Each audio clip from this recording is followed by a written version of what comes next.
So thank you for joining us today. To our viewers, we are here to speak on the topic of preparing for Congress, both from the affiliates perspective and then the delegates perspective of serving at Congress. Our upcoming Congress, as you all know, I trust, is in Orlando, Florida in the USA, with NFBPWC USA as our hosts. And that's the 21st to the 25th of August this year. So we're in the lead up to Congress now. The purpose of this panel is to help our affiliates know how best to prepare and our delegates how best to serve once they're at the Congress. So let me begin by introducing our panelists. First of all, we have Dr. Yasmin Darwich, who is our immediate past international president. Secondly, we have Elizabeth Benham, who is a past international president. Next, we have Vicky Mee, who is the current resolutions chair for this Congress and a past BPW New Zealand president. And we have Linda Davis, who is the current BPW Canada president and the past resolutions chair for Cairo 2017. I'm Dr. Ann Hilty, and I am the past Congress organizer for Jeju 2014 and the founding president of BPW Hong Kong, and I'll be our moderator for this session. So let's get started. Our first question today is, how best can affiliates prepare for Congress? And first, we'd like to hear from Linda on this topic. Thanks, Anne. The kinds of things that we would expect delegates to prepare ahead of time would be obviously to register and make sure that the dues are paid from their federation or affiliate, to make sure that they have read the resolutions that are coming through in bylaw packages and discussed with their other delegates for voting purposes, how they will respond to those. And of course, any questions and things that they may have. To look at the book of reports that will be sent out ahead of time, and to ensure that if they have any questions about reports to any of the executive, that they've got those questions noted and ready to go at the Congress. So read all the materials that have been sent out and make sure that they understand what's expected of them prior to going to Congress. And to be ready to present, if that's their role, ready to initiate resolutions and any kind of bylaw requests. Okay. I think that's it from my perspective. Maybe someone else would like to add to that. Thanks, Linda. We'd like to hear from Vicky on this as well. Okay, so my thinking about this is partly from the position of being a federation. It's not only what we can bring in, but what do we hope to achieve out of a Congress? And so one of the things we try and do in New Zealand is make sure that everyone who comes, delegates and observers, has a role. So whether they step up and are at credentials desk, whether they're researching to help delegates, whether they're given some role of networking to find out about what other countries are doing, whatever it is, we just try and have some objectives.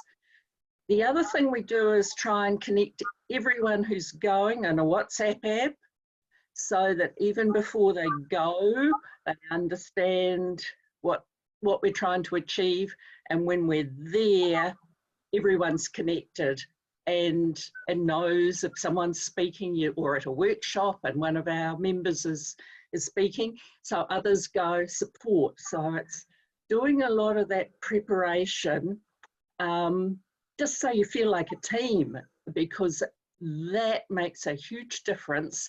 Being at such a wonderful event, everyone gets energized, but if you come back as a team, it actually helps the federation afterwards.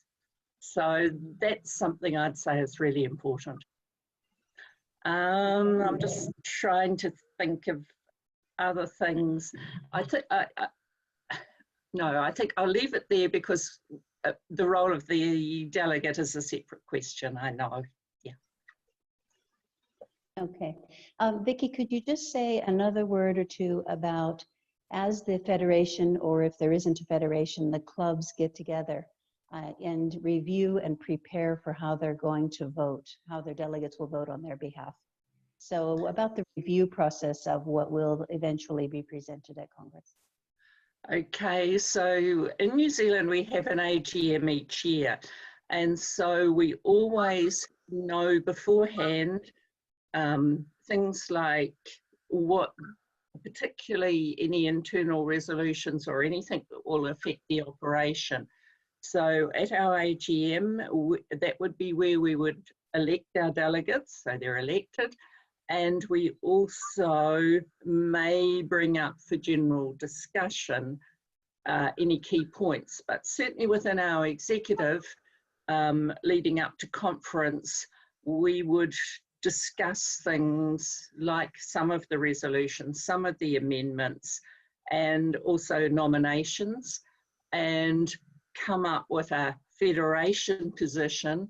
And we would decide some of them are, you know, that's what it is, whereas others we would be guided listening on the floor to see if what our position was. So we sort of go through everything and decide whether it's a firm position or it's open to see where things are at. Great, thanks. And I'm sure BPW Canada is doing a similar process. All right, so that leads us to our second question, which is what is the purpose of the regional and international board pre-Congress meetings? Those happen before the General Assembly begins. And we'll start with Liz on this one. Okay, thanks, Anne. So the Congress is held every 3 years, we know that. And the regional meetings are dictated by our governance that the region has at least one conference during the 3 years between our General Assemblies or our Congresses. And it also dictates that we can't have a regional meeting at least 8 or 9 months prior to a Congress. So in actuality, there is no regional meetings in the year that the Congress takes place. So to accommodate everybody getting together as a region, and you know, BPW International manages our organization through the 5 regions that we have. It's a big, big world. And so the regions really are very important in how we communicate vertically, horizontally, between our affiliates, up and down from the organization's executive down to the lower affiliates. And so the regional coordinator who is elected for that position plays a key role. So the regions do serve a huge purpose in making sure that the communications and all of those things that make the organization tick are accomplished. So prior to the General Assembly, before the General Assembly begins at the Congress, there is 5 regional meetings. Each region has its own meeting. And at those meetings, a lot of things take place. First of all, it would be the regional coordinator's last meeting before she finishes her term, or she may be running for a second term. So she will obviously be moderating that meeting. And there we have presentations of some of the issues that's been going on. Affiliates may have had meetings going on. The regional coordinator has probably traveled and has updates to give. But there's also some business that is required for the General Assembly. Each region has to choose a person who will serve on the nominating committee at the Congress or at the General Assembly. The nominating committee's role is, of course, to be balanced, but to review all of the nominations to make sure that they are in fact in order and that they meet all the criteria and requirements that the General Assembly requires before voting takes place. Now, what's particularly important about that is if for some reason there has been no candidate submitted for a position, then candidates will be called for from the floor. And the nominating committee, of course, has to take charge of that and take charge to make sure that if there is a candidate from the floor, then all of the documentation has to follow the same criteria and requirements that all the other documentations and other nominees have had to put in prior to it being distributed through the international organization and through the international board. So they have to choose a nominee to work on the nominating committee. They also will, if there has not been a regional conference for the next triennium chosen, a bid or a host for the next regional conference, then they would discuss that and see if there's any affiliates who would like to put in a bid to host the upcoming regional congress, which would happen in the following year. The earliest time would be the following year after the General Assembly and Congress. And that just means that there's time for them to prepare for that. But it's also important for the handover meetings at the General Assembly. When the new president takes over, the regions can already be discussing the timelines for holding these regional conferences so that it could be put into the schedules. The president, of course, has to be at those regional conferences, and it really is up to her schedule. So if a region can be organized and already have the date and the place fixed by consensus in the region, then that makes it a lot easier to manage the schedules and move forward very quickly in the preparations for that. And then, of course, there's also just some business that gets done. There's regional finances, regional committees. There's a sub-regional coordinator that could be appointed by the incoming regional coordinator or the coordinator that's going to continue serve for a second term, because they are allowed to serve 2 terms. So that has to be addressed. So their finances, the regional finances are addressed.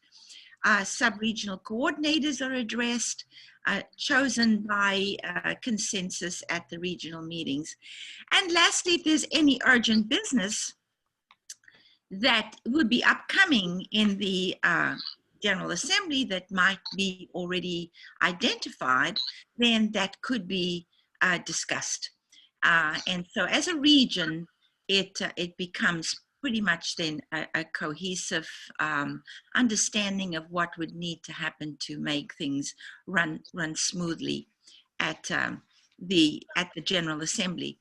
And then just one last thing is, in addition to the finances, the region has its own regulations. And if something's come up from the period when they had their regional conference to the General Assembly that needs to be addressed, then those regulations will need to be discussed as well. It's a great time because a lot of delegates from all of the affiliates in the region would be there. So it's a good opportunity to really get some business done and to get everybody informed about things that need to be addressed. I think that pretty much covers it on the regional meetings. Thanks, Liz. So then, Yasmin, could you tell us about the purpose of the International Board pre-Congress meeting? You're on mute.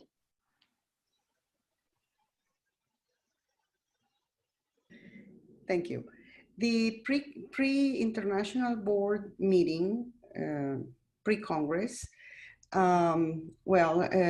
currently is the time for us to, first of all, to approve the Congress agenda. It is supposed that you receive the agenda in advance, so you can review it and request some changes or additions to the agenda.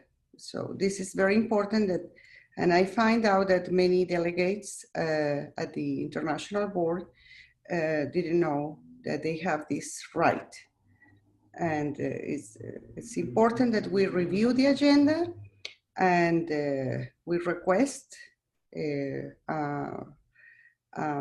we want, a modification on it. And for the international board, is a different number of delegates. Is 2 delegates for each federation and 1 for a nation that have affiliate clubs. So it's different, and currently we are approving the procedure manual during that session, and is also the information for general information about the Congress announcements, and it is the main purpose of the International Board pre-Congress meeting. I don't know if Liz wants to add something to it. I think, Yasmin, I think we also approved the proceedings of the previous Congress at that board meeting. No, So in the General Assembly? In the General Assembly. In the General Assembly, okay. So, and then do we also approve the parliamentarians and those kind of officers? Yes, sorry. We approve all the special task for the Congress. Parliamentarian, timekeeper, moderators, credentials. And one of the points to discuss during the regional meetings is to appoint the member who will conform the nomination committee, as Liz already says. So during this international board, each region present the member who will be part of this committee. Also the elections committee.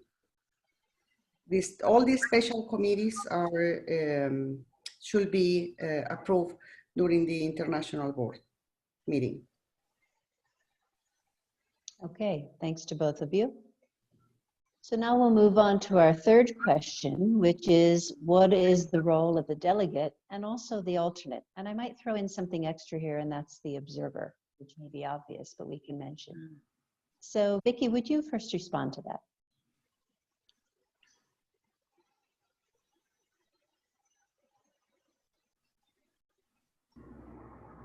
Sorry. With the, particularly first talking about the delegates and the alternates, basically, depending on the voting rights of your affiliate will determine how many you've got, but you've got to make sure that only that number on the floor of the General Assembly at any time, and their role is basically to speak on behalf of your affiliate and to vote.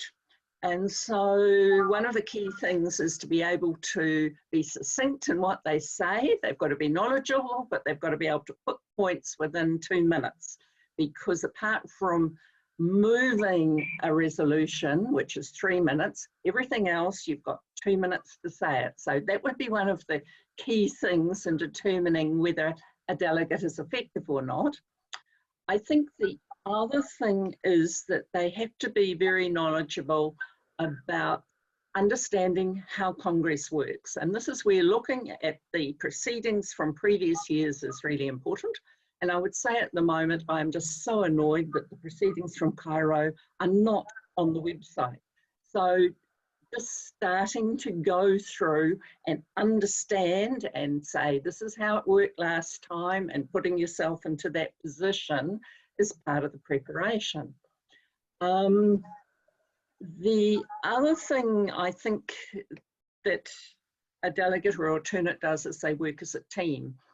And this is where the delegate leader has to understand the program each day. And usually, and I know from New Zealand because we're speaking to resolutions, or we might have someone with financial knowledge who we want to be there when the finances are, so it's working out who's going to be in what session when. And we set up this roster, and then depending on whether things change, we're changing who's the delegate on the floor at the time. I think too, part of it is understanding and doing that preparation, which Linda talked about before, of actually reading through the bios of all the nominations, understanding understanding the resolutions, etc. And as a team, knowing this is where we stand, and having a very good knowledge too of the rules of debate or standing orders, so that you're fitting in with the procedure. So there's quite a lot of preparation there, and this is where observers can really help with research, particularly if it's around an area, maybe a resolution that you want possibly to change, you want to put in an amendment or something, work out a friendly amendment with another federation who's proposing something, but you've got to know your facts. And that's where a sort of a team approach, and including research observers who might be very happy to do some research or go ask questions, find things out, is very useful. Okay, thanks, Vicki. So I've also served as a delegate in Cairo 3 years ago, so I can speak also from some personal experience, as I'm sure everyone here could. One of the things that you mentioned was about speaking and speaking within 3 minutes. A lot of the delegates won't do that, of course. So what you're talking about there is if their club or federation has a motion on the floor that they would be perhaps presenting, that they would be speaking in that case. But obviously, a lot of delegates are just there to vote, and they're not involved in the speaking process necessarily. I think one of the really key things that you said for me, and I'd like to just echo, is that the delegate is by definition representing their club or their federation. And sometimes it seems like they're deciding on the floor how to vote on their own, and it can never be that way. So they should come in, as you said before, knowing how their federation or club, their affiliate, wants them to vote on certain issues, but some may require listening to the way the motions are presented and so on. But they should be in dialogue with other delegates or with their affiliate separately, so that they are very clear that they're not voting as they choose, but they're voting on behalf of their affiliate. So I think that's a point of clarity that we really need to emphasize. The observers can be especially useful in helping them to determine how to vote because they're in the room at the time. And if you also have a group chat, you can be, as you suggested, setting up beforehand, you could be having dialogue with the observers as well at the time. So you're limited to the number of delegates, and of course alternates are only there in place of delegates, same number, but you can have others in the observer rafters, so to speak, observing the whole process. The benefit of observer also, I think, is if someone thinks they might want to be a delegate in the future and they don't really understand the process, then it's very helpful to be sitting in on the entire GA from the observer's perspective. And you'll be infinitely better capable of being a delegate the next time around. So particularly our young members or people who are new to BPW who might want to be a delegate in future, I would strongly recommend that they get into the observers section and watch the whole General Assembly process. And one other thing I want to mention is it's all done on pretty strict parliamentary procedures. So if someone is not really familiar with that, that would be another part of preparation. And you mentioned that looking at prior proceedings could be very helpful. And of course, we have those for every Congress. So if the Cairo ones are not accessible, go to the Jeju ones, go to the Helsinki ones, go to several past proceedings, because all of them will give you the general format of the process of the General Assembly if you haven't been in one before. So let's go on to our fourth question now, which is what are the primary processes of the General Assembly? Leading us right into that. So if someone hasn't been to one before, what can they expect? And Yasmin, let's start with you on this. Mute. I'm mute. The big event for BPW International is the General Assembly. Definitely is a place that the members can express themselves and to vote for whatever is presented there, which usually all the motions usually are to improve our organization. And that is why it's so important what Vicky says, that it is the time that the members arrive there well prepared, what to say, what we will discuss during this time, because it's the most important time for the organization. It's every 3 years. In the past, it was every 2 years. Then it was decided that, to move to 3 years. So is the only time that we have to learn. I agree that the observers need to be there. These members that says, oh, I am not a delegate, so let's go to have a tour. Or unfortunately, since some years ago, I think looking in retrospective, it's a mistake to put workshops at the same time of the General Assembly. The excuse to do this, it was exactly contrary of what we expect from the members. They said, no, it's better that the members that are not delegates have something to do. Well, something to do is be there as observers and find out how the things goes in this organization. And yes, there is a fight, and there is a very strong arguments and discussions, and that means how we work to protect our organization or to express our will in how we want to manage BPW. And I think that this is also the meaning of the learning of that we have to provide to our members, much better than a workshop, to be honest. So I will encourage all the members, if you are not a delegate or an alternate delegate, you are a member. You are the essence of this organization, as Lena Madison Phillips says. You are the essence, you are the body of this organization. You need to be involved. You need to understand what represents this General Assembly. So it's one of the most important things for me to, and I hope that this change in this next Congress. And if not, I think that we can ask for it. And during the General Assembly, well, we discussed the resolutions, the amendments to the Constitution, regulations, and we elect the new executive. It's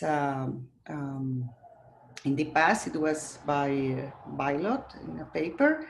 Now it's a digivote, and we have to be prepared in advance to read all the documents of the candidates and arrive with a clear idea what we want for the future of BPW, who we think have the most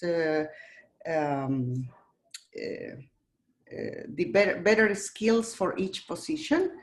And please don't arrive to the assembly just to see what the next will vote for, or who is more nice, because we really need to be conscious that for us the most important are the preparation of this member for this special position that they want to be elected. So take the time to read the CVs, to discuss with the members in your affiliate club or in your federation, and to make a decision. As I always said, a very good example is a university in Washington. Since many, many years ago, they select the teachers with the CV, without picture, without age, nothing, only the CV. So please, we are not selecting regions, we are not selecting colors, we are not selecting sympathies or my friend, we are selecting who will lead this organization. Okay, and then I'd like to also ask Liz to speak on this question. Thanks. So yes, as Yasmin said, this is the biggest event for our organization.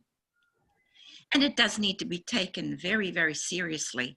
So, you know, I always tell everybody, if you really want to get the best view, you have to go to the top of the mountain. And our organization, you have to go to the top. You have to go to the Congress to really see how this organization works in action and what we do as members who own the organization. We own it.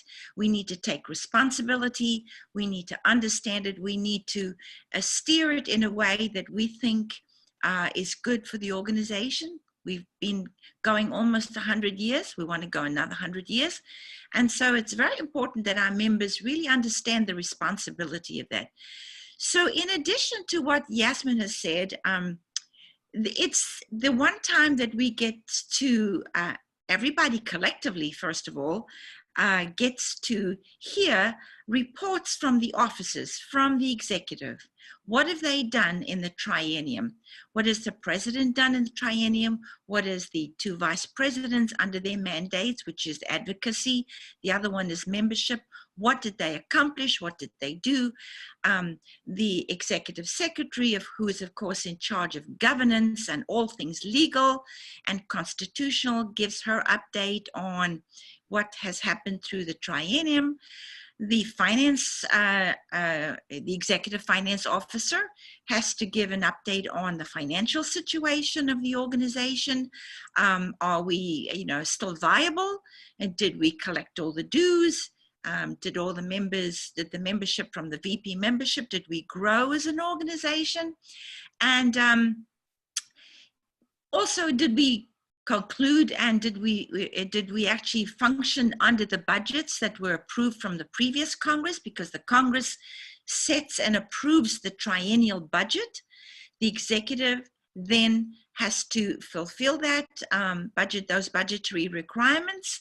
But of course, each year, the executive finance officer has to put together another budget based on the whatever the income is for the organization that year. You could start out in the beginning of a triennium having, 100,000 members, and 1 year in, you may be down to 75,000 members. So obviously, budgets have to be adjusted. So the executive finance officer has to make sure that she has done that, and that in any case, at the end of this triennial term, that it worked within the framework of what was approved by all of the International Board at the General Assembly on expenditures and income.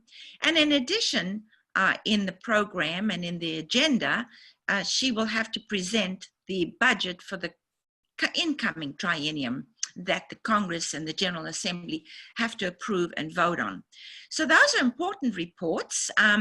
You get to hear from the immediate past president, what she's done in her term as immediate past president, because the immediate past president serves for 1 year on the executive and usually has a mandate of doing something that she was passionate about, or to continue something she was passionate about in that year, as well as being in a very important advisory role for the new executive for their upcoming term. So it's really critical to have that input.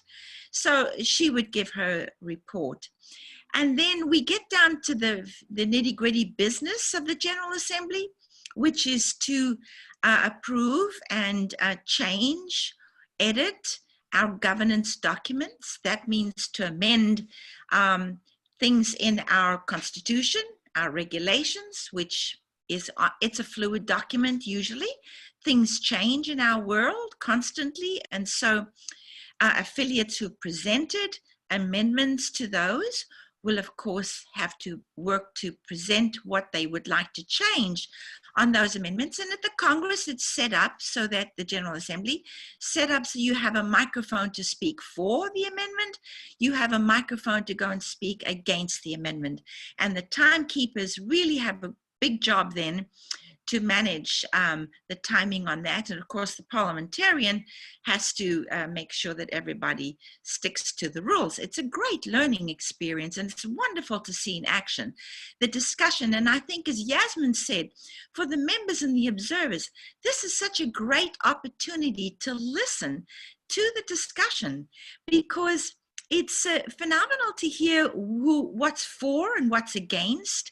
And you may have gone into an amendment being for it, and then having listened to all the discussion, have a complete change of heart that you may or may not approve of it anymore, depending on what's been going on. So it's very lively. It is fun, and it's very important, and it's very important business, because once we decide on those things and vote on them, that's it. You can't go back and change it anymore. So we do all these amendments, and then of course we work on resolutions, as Vicky has said, and Linda did last time in Cairo. Resolutions are internal resolutions that work inside the organization, and some external resolutions that affiliates would like to present on issues going around in the world that they would like the organization to support. And so those things get discussed and voted on as well. And then, of course, lastly, the nominations and the elections. The elections is done at the very last day of Congress. And that's when we do elect our new executive and standing committee chairs, because they also have to be elected under our current constitution. So that's a big deal, and it's all done by DigiVote, and of course they immediately take over and begin the next triennium to serve the organization.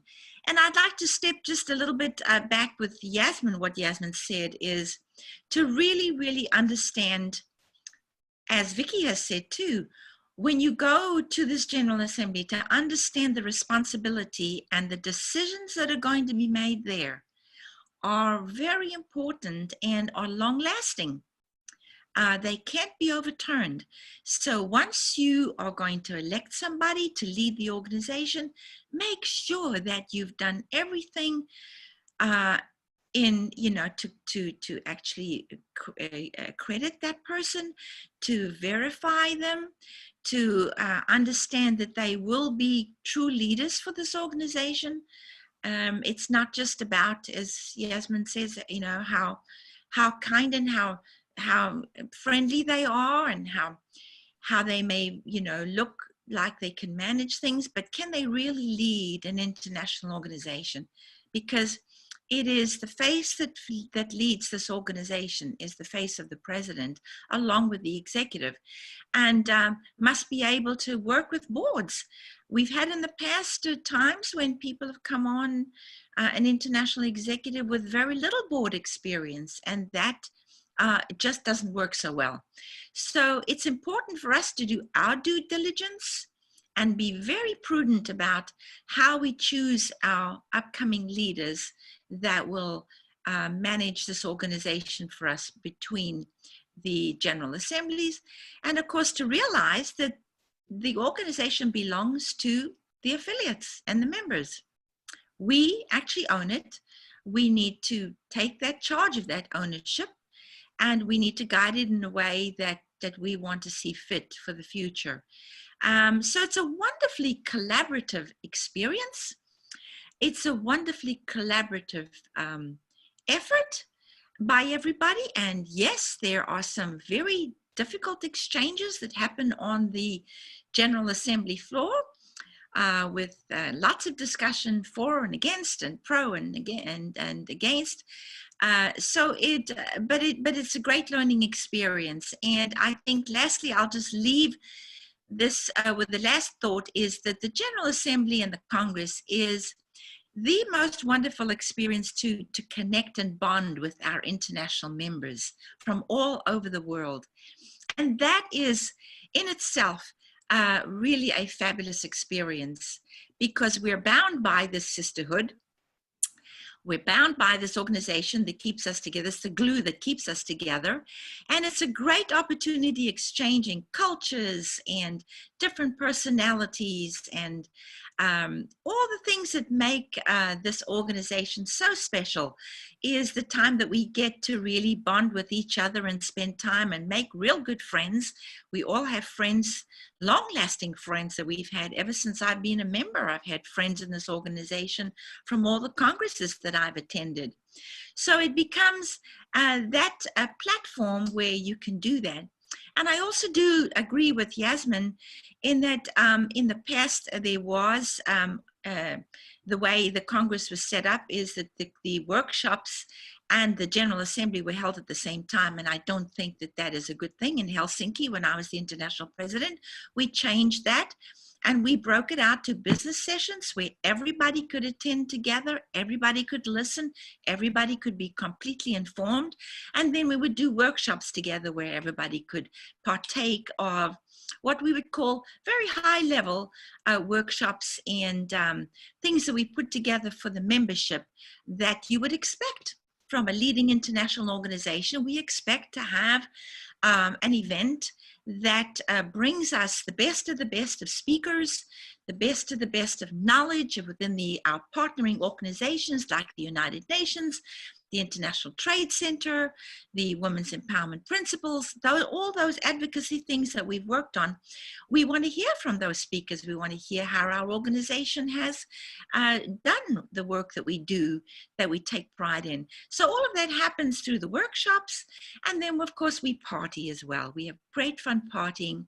The gala dinner is really wonderful where we dress up in all of our cultural clothes and get to really enjoy each other's company. I think that pretty much covers it from my perspective. Okay, thanks to both of you. I think we covered General Assembly and a lot of other things there. So let's go on to our next question now, which is how do resolutions get presented? We've touched on this here and there, but we'll hear more specifically about that, starting with Vicki. Oh, so I'm right in the middle of this at the moment. Basically, we ask all our voting members, so this is people, affiliates who have paid their dues, and also past presidents, standing committee chairs, have the option of putting resolutions in. And there's obviously a cutoff point, which was back in January this year. Those resolutions are then reviewed, looked at, and there's a process of working through them to make sure that they actually meet the BPW aims, that they're on target, whether they're internal ones or they're external. There's also looking at whether in fact they are properly framed, whether they are actually valid.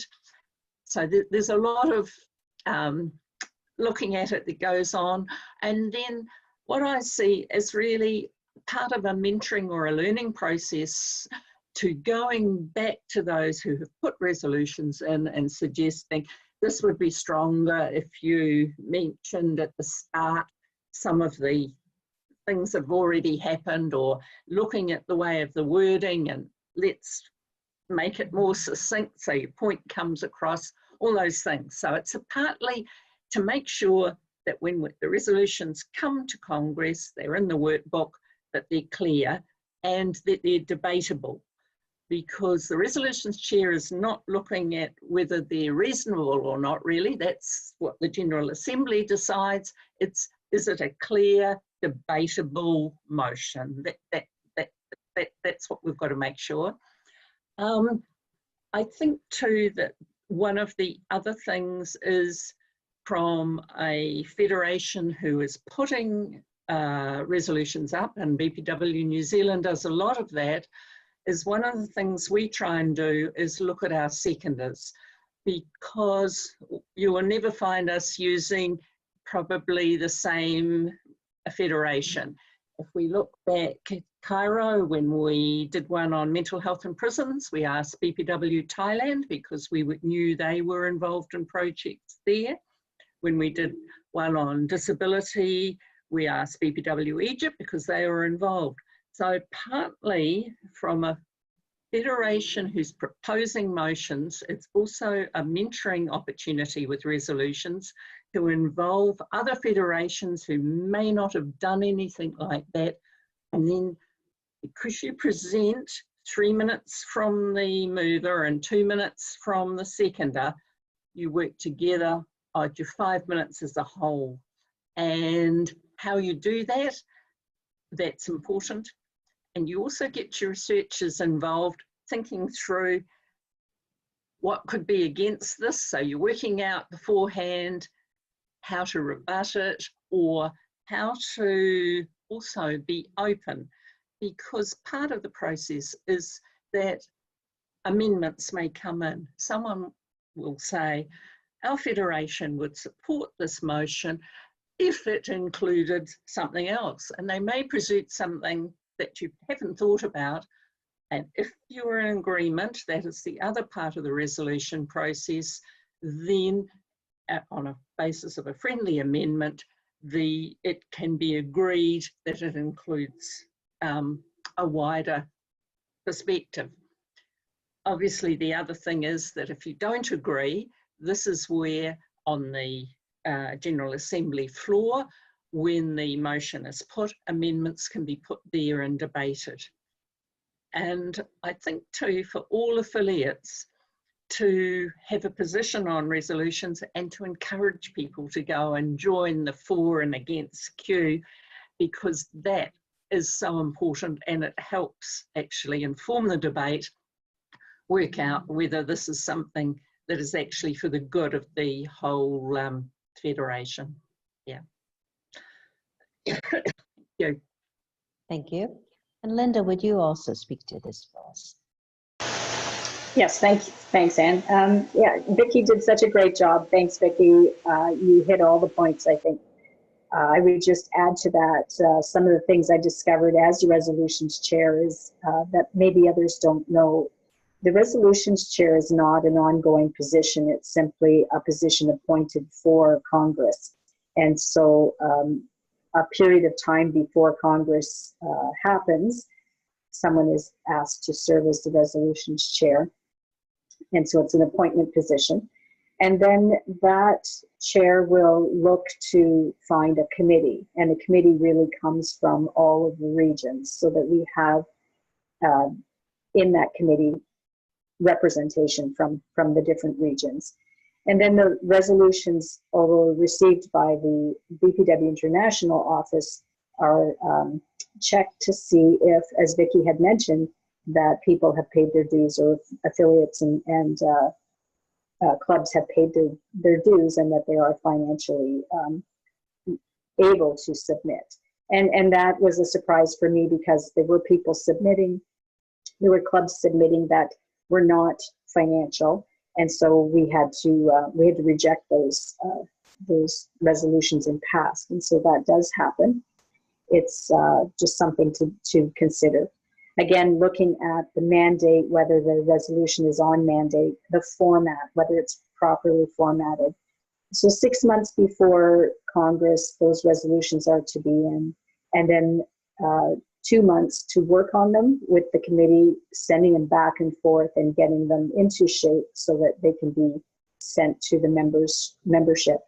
So that takes a couple of months, and 4 months before Congress, those resolutions are sent out to the membership so they can review them with their clubs, and again have an idea of how they want to vote.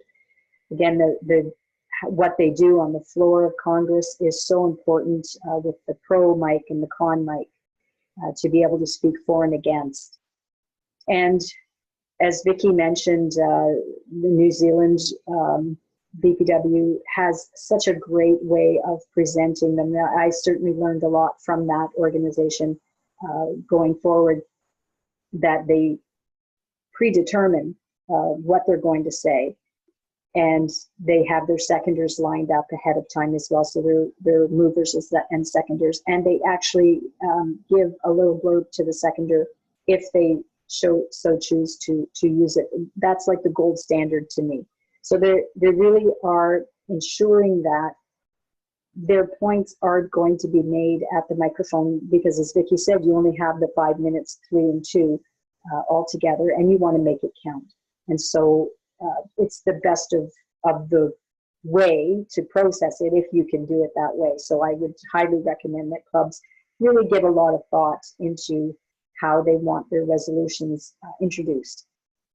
And then the pro and con discussion going back and forth, and questions as well. Sometimes there are questions. That's such an important time. It's such an exciting time because, as was mentioned before, sometimes you'll go to Congress with a preconceived idea of what you think or what your clubs have told you they feel about it. And then you'll hear things on the floor of Congress that maybe you hadn't thought of or hadn't been introduced before. And it's so important to hear that discussion and that debate, and to have the flexibility from your clubs. So some clubs come and they say, we've been told we have to vote this way, but they've heard something on the floor of Congress that has really changed the perspective. And I think that clubs really have to be flexible enough to say, we give our delegates the option to change if these issues have been addressed in some way. And so that's really the purpose, I think, of going and being able to be there. Otherwise, you could just submit your vote ahead of time. You know, to be there on the floor and listen to those debates is so important.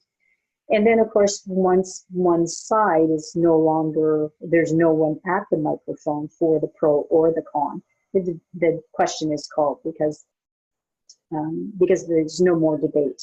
There's no more back and forth. So that's important to note as well, that if you want the debate to continue, you have to be up and at the microphone and ready to present your perspective. And of course, there are timelines on these things as well. So if you run past the timeline, then motion has to be made to extend if the debate and discussion is that important that you want it to continue. Someone will, and that has to have a mover and a seconder. All of these things are it's really important to have thought them out ahead of time and be ready to go at the time. Otherwise, it just delays the process, and that's difficult as well. The other thing to be aware of as a delegate is to have your bathroom breaks already done, or have your alternates right there, so that if you do have to slip out of the room, you can pass your digivote to your alternate and make sure that it's not affecting the vote. One of the things that happened in Cairo that was really difficult was that people were coming and going and leaving their digital votes on the table, and then either other people were grabbing it without authorization, without being the official alternate, or they simply were not voting at that time. And so I actually had to ask for the doors to be closed and for the votes to be stopped and everybody to stay in the room. So that was certainly a controversial moment, and something I was not quite prepared for what happened next. So anyway, those are some of the things. It's exciting. It's a wonderful time to be there. And I recommend that when you go to Congress, that you make sure that you're part of that discussion. Okay, thank you to both of you. So our final question now is going to be to all of the speakers, and it is such: are there any challenges that potential delegates should be aware of? So let's give them a heads up on something if we can. And I'd like to start with Yasmin on this question.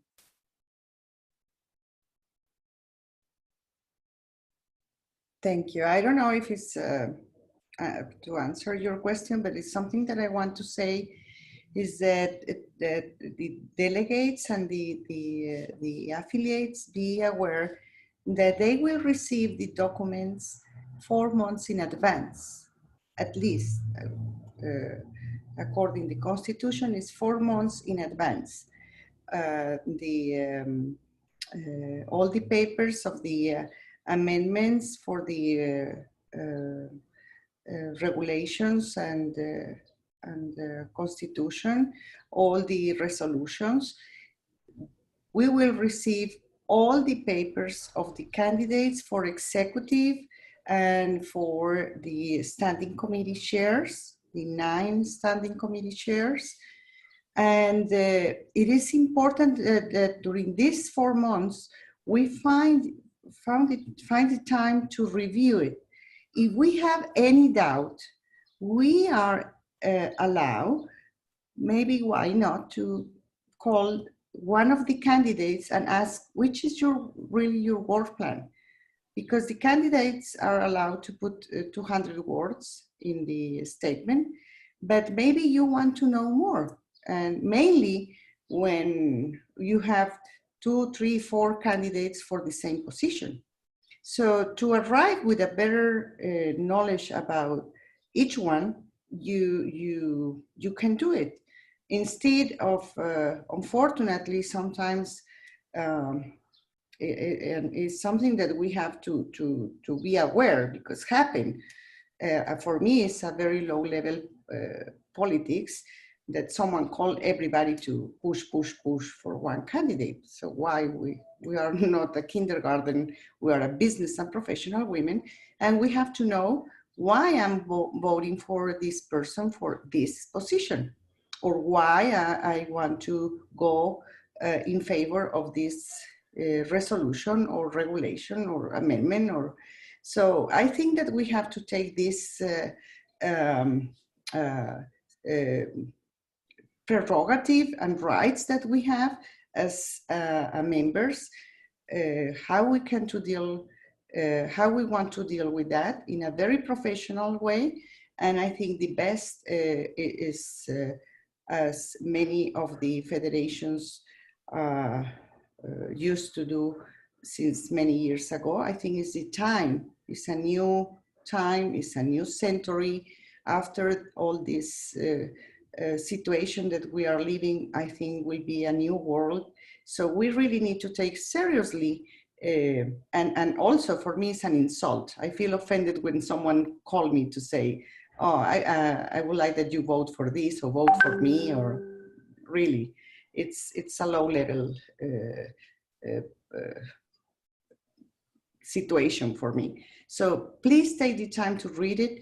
Please, if you have any doubt, even for someone that plays a resolution, you are able to ask to this person why, which is the intention. So for a better understanding, I think that this will be very healthy for all of us, and for the, of course, for the future of BPW International. Okay, thank you. So Liz, any challenges that potential delegates should be aware of? Yes, so I think one challenge that always happens at the General Assembly is we run out of time. And that's critically important, because there's a lot of discussion that goes on. Sometimes a very simple topic could turn into a huge discussion and take up a tremendous amount of time. So as delegates and as members attending this, you need to be aware of that there's this amount of time scheduled, and anything could happen at any time to derail that schedule. And if you have important amendments or resolutions as a federation or as an affiliate that you want to make sure gets in, you best start paying attention to that clock and to the days, making sure that you get everything lined up, because the time that you're going to be given will suddenly be very rushed. And if you're not completely prepared, you may lose out on getting what you really want to accomplish out of your resolution or your amendment by that thing. So it's know that it's business. It's very important business. What is decided there is critical to moving forward. And so therefore, everybody should take that very seriously in the time that we spend on that General Assembly floor, and don't waste time, but use it very wisely.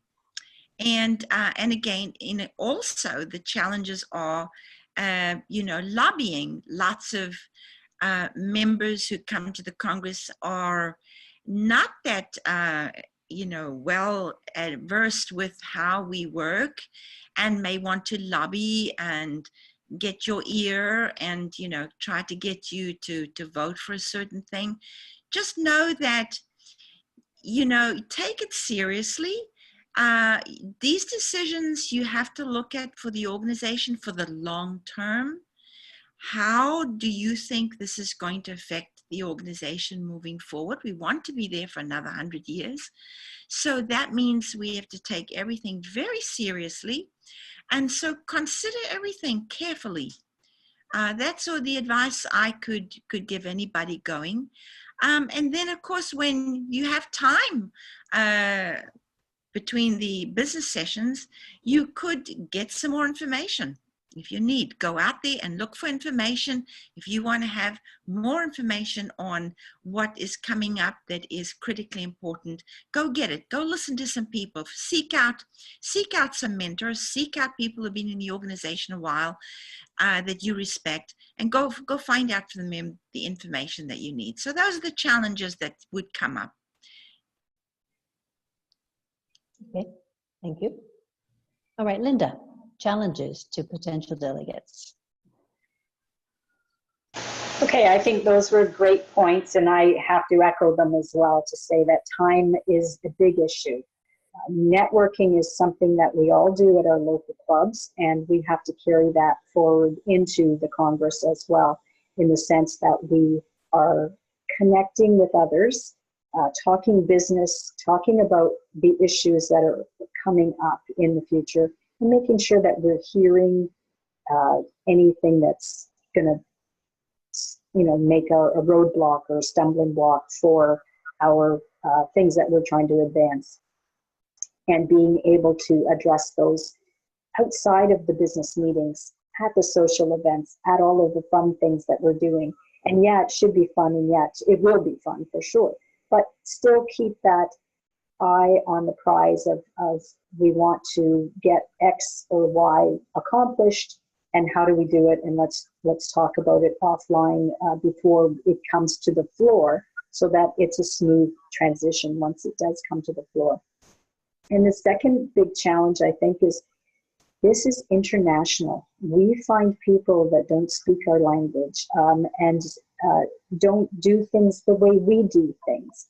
And so when you find people from other continents, other parts of the world, there's a difference. There definitely is a difference in how, say, the European people may do things differently than people from Africa and North America. And so being aware of those cultural differences, those ways of getting the business done, it's important to recognize that there is going to be that difference.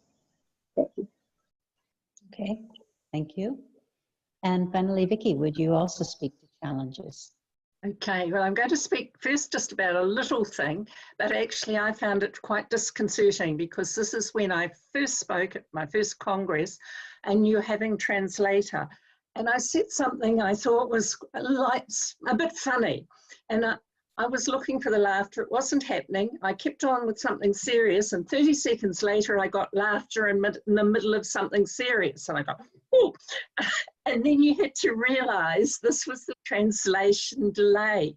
So I think that's one of the challenges for speakers too, to understand that watching your audience face is not actually always going to help you, because of the translation issues, that you don't get the immediate feedback of whether they're with you or not.